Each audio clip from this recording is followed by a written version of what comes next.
El silencio que Dios rompe. Hubo un tiempo en que el pueblo de Israel creyó que Dios había guardado silencio. Las naciones temblaban, los imperios crecían, Jerusalén se dividía por dentro y el pecado se había vuelto costumbre. Pero cuando el ser humano cree que Dios calla, es precisamente cuando Él empieza a hablar más fuerte. Dios no gritó desde el cielo, no envió ejércitos ni señales visibles al principio. Envió hombres con labios temblorosos, con corazones heridos, con vidas marcadas por el dolor. Hombres llamados profetas. Hoy conoceremos a 3 de ellos. No fueron reyes, no fueron guerreros, fueron voces: Isaías, Jeremías y Ezequiel. Los llamados profetas mayores no por ser más importantes, sino por la profundidad, extensión y peso espiritual de su mensaje. Esta no es solo su historia, es la historia de un Dios que nunca abandona a su pueblo, incluso cuando el pueblo se aleja de él. Isaías, el profeta de la esperanza. Isaías vivió en uno de los momentos más turbulentos de Judá. El reino estaba amenazado por potencias extranjeras, la corrupción se había infiltrado en la política y la fe se había vuelto superficial. Pero Isaías no comenzó su ministerio hablando de juicio, comenzó con una visión. Vio al Señor sentado en un trono alto y sublime, vio ángeles que proclamaban: Santo, Santo, Santo es el Señor de los ejércitos. En ese instante, Isaías comprendió algo fundamental: el problema del pueblo no era político, era espiritual.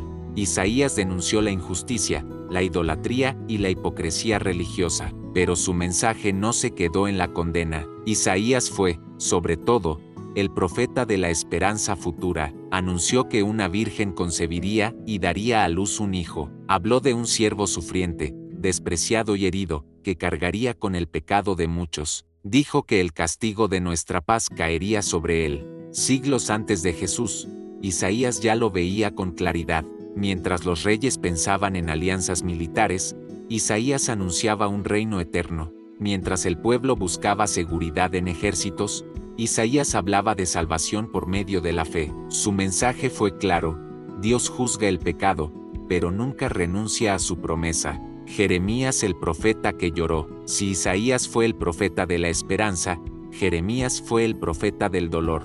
Dios lo llamó siendo muy joven, y Jeremías respondió con miedo. No se sentía capaz, no se sentía digno, pero Dios no busca perfección, busca obediencia. Jeremías predicó durante los últimos días de Jerusalén, cuando la destrucción ya era inevitable. Anunció que Babilonia vendría, que el templo sería destruido, que el exilio era el resultado directo del pecado persistente. Nadie quería escucharlo. Fue rechazado, golpeado, encarcelado y acusado de traidor.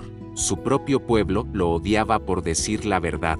Jeremías no hablaba desde la frialdad, hablaba llorando. Por eso se le conoce como el profeta llorón. Pero incluso en medio del juicio, Jeremías transmitió uno de los mensajes más hermosos de toda la Biblia, el anuncio del nuevo pacto. Dios prometió escribir su ley en el corazón del pueblo, prometió perdonar la maldad y no recordar más el pecado. Jeremías enseñó algo profundo: Dios no destruye por placer, Dios disciplina porque ama. El exilio no era el final, era el proceso. Ezequiel, el profeta de las visiones. Ezequiel no predicó en Jerusalén, predicó en el exilio. El pueblo estaba derrotado, humillado, lejos de su tierra y convencido de que Dios lo había abandonado. Y entonces, Dios se manifestó. En Babilonia, Ezequiel tuvo visiones impactantes: carros celestiales, seres llenos de ojos, la gloria de Dios moviéndose. El mensaje era claro: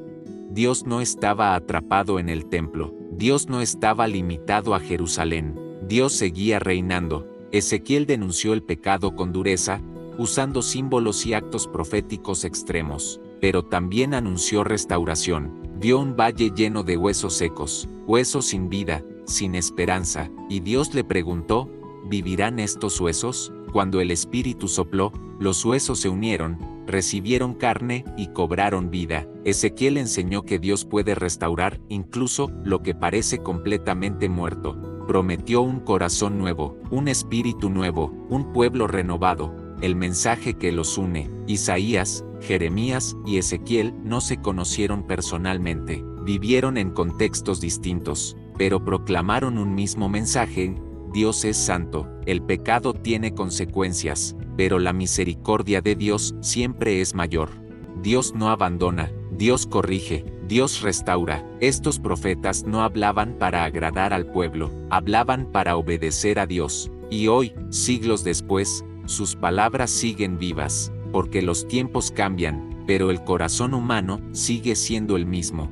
Una voz para nuestro tiempo. Quizás hoy tú también te sientes en crisis, confundido, lejos, roto por dentro. La historia de los profetas mayores nos recuerda algo esencial.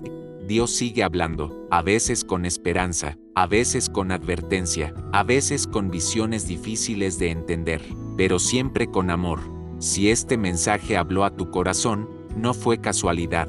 Dios sigue llamando, sigue corrigiendo, sigue restaurando, y si Él pudo levantar a un pueblo en ruinas, también puede levantarte a ti.